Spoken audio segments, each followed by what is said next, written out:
Hello students, so welcome again. So we are discussing about the seventh chapter, that is a flowering of physiology of flowering. So in this we have discussed about the long day plant, short day plant, then the day neutral plants. Okay, so today we'll discuss about the photoperiodic inductions. So basically this it is a type of experimental finding. It has been observed that a continuous favorable photoperiodic till it get blossoming, that is flowering, is not essential, but a short and appropriate photoperiod exposure is required for the production of flowers. So the well known one of the scientists, that is a Salisbury, American plant physiologist, he proven that induction of flowerings depends on the intensity of the stimulus. For flowering, the plants may require one to many inductive cycles of photoperiod, which are known as a photoinductive cycle. So the different plant requires a different number of photoinductive cycles to complete the flower process. Okay, so besides the length of minimum photoperiod, minimum, or we can say a minimum vegetative growth is also essential.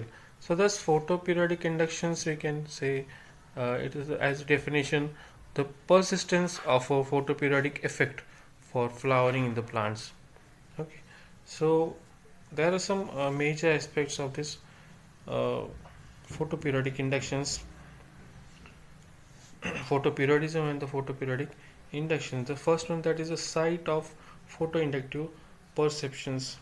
So according to Knott in 1934 and Chalikian in 1936, they confirmed that photoinduction is we can say perceived by the leaves while working on the xanthium plant, which isolated leaf is formed and a single leaf in the plant is capable to receive uh, photoinductive influence, which has been observed. The sensitivity of perceiving influence increases with the growth of leaf till full expansion and decrease in the older leaves. Thus, it also depends, according to the picture we can see, it depends on the age of the plant. So the next that criteria was the aspect was the transmission of stimulus. So in when you observe carefully, it reveals that the photoperiod influence is induced in leaves. Flowers are formed in the specialized region of plants. So therefore, a stimulus must travel, or boosting must travel from the leaves to the flower forming region. So in the experimental findings support that the that view stimulus moves through the phloem but independent to the transport of photosynthesis. Okay, so in this according to the, we can say, experiment, there are three set of experiment, that is A, B and C, you can see it. So a set of A plant can flower on the short days, but not in the second set, we can say. So in the next C plant, the second plant flower uh, under long day plant, which we cannot see in the one number of plant in the set C. Whereas in the set B shows the grafting of the two plants, that is the short day plants and the long day plants. So both will flower whether long day or short day treatment is given. Okay. So next, that is a aspect, that is the nature of stimulus, you can say. So the transmission of stimulus indicates that in the form of some chemicals. According to the scientist Chalikian 1937 named this flower inducing chemical as a florigen. The chemical nature of stimulus has been further supporting by grafting experiment carried on by the Maryland, that is a variety of tobacco, in which case a branch, or we can say a leaf of plant which has received a proper photoperiodic inductions could induce flowering on the grafting in a plant exposed to a unfavorable photoperiod. By such experiment, the long day plants could be made to flower under short day through the grafting. So the experiment also shows that the chemical nature of floration is the same in the different plants. So these observations have also been confirmed by grafting experiment of this Maryland, which is a variety of tobacco plant, which is a short day plant. Okay. So such grafted plants, when exposed to earlier short day or long day conditions, shows flowering in the both the plants. And the next aspect was the photoperiodism and quality of light. So it is very important one. So the green color of the visible spectrum is ineffective in inducing flower, whereas blue color induces poor flowering. The wavelength of 580 wavelength of 580 to 680 in the red portion of visible spectrum are found to be most effective as the flower inducing stimulus for both conditions, that is the short day and the long day plants. So these are the some aspects of the photoperiodic inductions. Now the next, that is a phytochromes and the flowering. So according, when we discuss about the concept of this, so according to the experiment finding, various scientists done this job, indicates that on brief exposure with red light during critical dark period inhibits flowering in short day plants.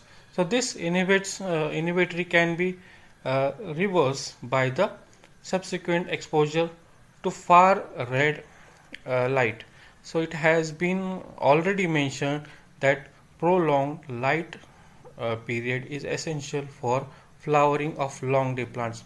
So thus inhibitions of flowering in short day plants and stimulation in long day plants involves the operation of proteinous pigment called as a phytochrome. Okay, so phytochromes are photoperiod stimulus receiving pigments of form. Okay, the first that is phytochrome is proteinaceous pigment, which was first discovered and characterized by the Butler and his co-workers in 1959. So phytochrome is universal in distribution in green plants. According to Hubdt, the phytochrome is located within the plasma membrane. It controls the transport of flowering hormones. So next, that other scientists, that is Borthwick and the Hendricks in 1951 discovered a new pigment in plants, named it as a phytochrome, that is a chromoprotein. There are two forms of phytochrome. These are called as a PR and PFR. Okay, so these two types of pigments are interconvertibles. Okay, so this PR, that is the red light absorbing form of phytochrome, absorbs maximum light in the red region of the spectrum at a 660 wavelength. On the other hand, so PFR, that is a far red light absorbing forms, has the absorption peak in the far red region, that is a 730 wavelength. So under long day photoperiod, PFR is retained for longer time and stimulates flowering of long day plants, as suppresses flowering of short day plants. Okay. Under short photoperiods, that is a PR, that is wavelength having 660, is retained for longer time which stimulates flowering in short day plants and inhibits flowering in long day plants. So it is presumed that these two forms of phytochrome regulate the formation of substance, or we can say hormones, which on the other hand influence the flowering one. So in the picture you can see, in addition of this, so this PFR form of phytochrome shows another type of conversions. So the PFRs spontaneously becomes converted into PR in the dark. So it is called as a photoconvergence. So this mode of conversion is very slow and takes a few hours. So it is dependent on temperature and therefore called as a thermal conversion. So this PFR phytochrome is physiologically active and PR is we can say inactive one. Okay, these are the two difference. So the PFR form of the pigment gradually changes into PR form in dark time, whereas during the daytime PFR accumulates in the plant, which inhibit flowering in short day plant, while it stimulates flowering or it supports the flowering in long day plants.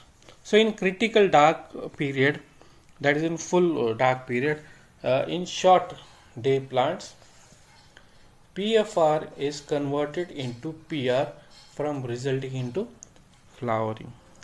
So these are some conditions. Thank you very much.